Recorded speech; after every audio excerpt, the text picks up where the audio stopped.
Donc, des efforts de plus en plus intenses pour doper les relations stratégiques entre les différents pays arabes.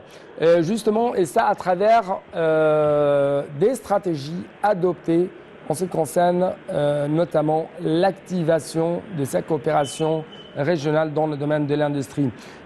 Justement, j'ai actuellement en ligne de la TV internationale M. Abdel Nasser Taha, notre analyste économique. Monsieur Abdel Nasser, bonsoir. Oui, bonsoir à vous. Bonsoir, monsieur. Donc, j'ai plusieurs points à vous proposer. Premièrement, comment vous avez vu jusqu'à maintenant ce nouveau budget ou plutôt la performance de l'économie égyptienne à travers les examens qui ont été faits par le président égyptien. En fait, je vous entends très mal. Oui, oui. C'est pas clair du tout. Donc, il s'avère qu'on a vraiment un problème technique en ce qui concerne les appels téléphoniques, mais on va essayer de l'améliorer dans les prochaines minutes. Ma question porte sur le suivi des indices de performance financière de l'État au cours de l'exercice 2021-2022 par le président Abdel Fattah al-Sisi.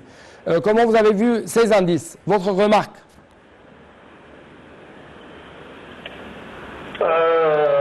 J'imagine que, de point de vue stratégique, l'Égypte a créé beaucoup de fondations et de piliers très forts dans l'infrastructure, dans le développement, dans l'urbanisme. Mais maintenant, nous sommes dans une phase de développement économique.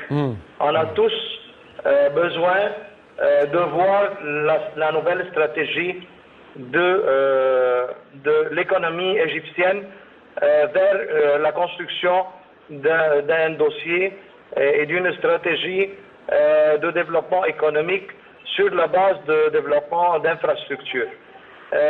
L'Égypte a créé beaucoup de nouvelles villes, a créé la connectivité entre ces villes, des nouvelles lois pour l'investissement et l'environnement, mais maintenant je crois que c'est la phase d'investir toute cette énorme et vaste infrastructure dans l'économie. Surtout avec les problèmes qui se passent au courant mondial, les problèmes mondiaux qui sont au courant maintenant. Le monde entier est en crise économique et je crois que l'Égypte peut effectuer des indices positifs si on réussit à investir notre infrastructure. Oui, oui. Donc, très rapidement, comment vous avez vu cette coopération stratégique entre les différents pays arabes, que ce soit à partir de l'Algérie ou passons aux Émirats et pays du Golfe, actuellement, notamment dans le domaine d'investissement, dans le domaine industriel?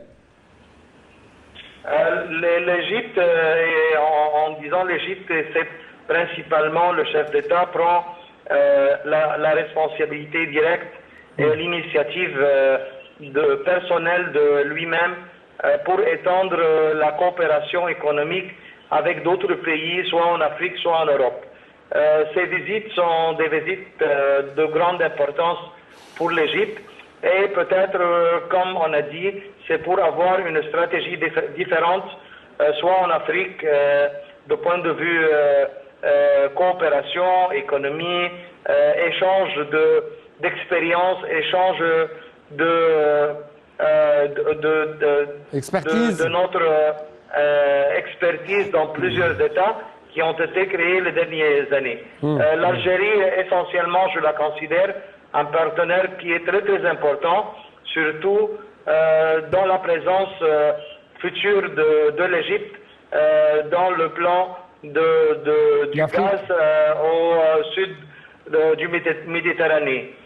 L'Égypte sera un joueur important dans le secteur de l'énergie et l'Algérie elle-même est un joueur principal dans la même région. Donc l'échange de stratégie et avoir le même objectif est très essentiel dans cet État. Ouais.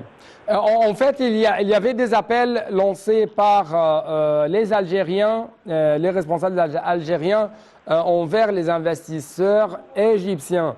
Venir pour être présents de plus en plus sur le terrain algérien.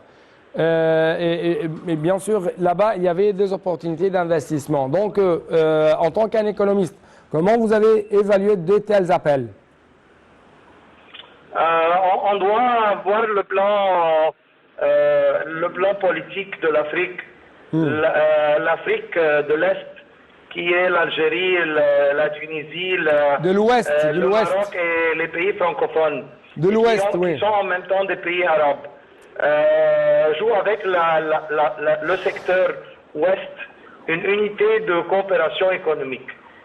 D'autre part, à l'Est, l'Égypte avec le Soudan et son lien direct avec les pays du Golfe est un état différent d'économie et une structure de base différente.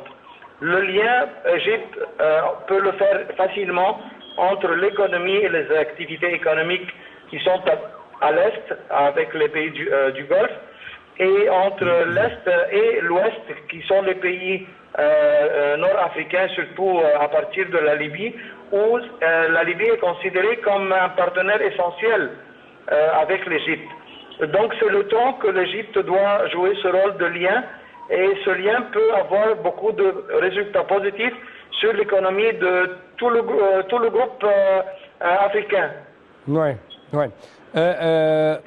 En ce qui concerne les énergies, il s'avère que les pays qui possèdent d'énormes potentialités énergétiques disposent de plus en plus un poids au niveau stratégique. Donc, comment vous avez vu l'importance de ce partenariat entre l'Égypte et l'Algérie dans ce temps?